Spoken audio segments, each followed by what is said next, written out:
Je vais vous montrer rapidement à quoi donc, ça pourrait ressembler l'interface graphique pour Cloud Storage et FileStore. Cloud Storage, je vais augmenter. Alors, pour Cloud Storage, on va commencer par créer un bucket. C'est vraiment l'unité de stockage de nos fichiers.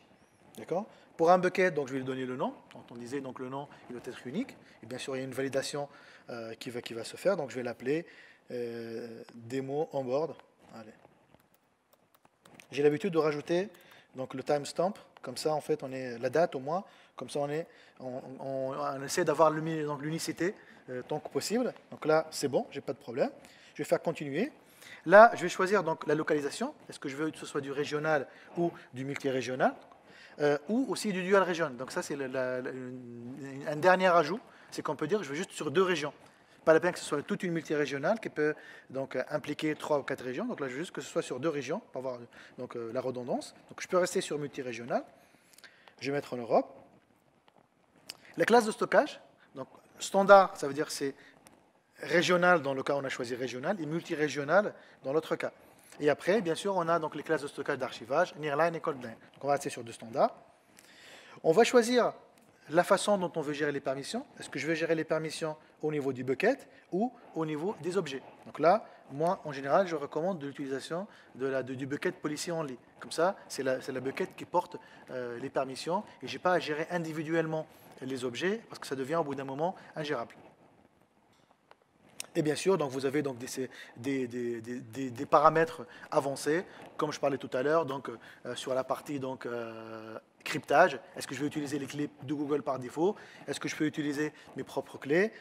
Sur la partie donc rétention, je peux aussi rajouter des labels. Donc c'est quelque chose qui est très important sur toutes les ressources, hein, de bien labelliser ces ressources, parce que ça peut être utile au niveau de la facturation, de pouvoir donc filtrer sur un label bien particulier. Je vais avoir tout le coût de mon environnement dev, je filtre sur le label dev. Donc ça va impliquer les machines, les clusters, les bases de données de dev. Donc je veux filtrer sur une filiale, sur un pays, sur un projet. Donc c'est des choses qui sont très importantes à prendre en compte dès le début d'utilisation du cloud.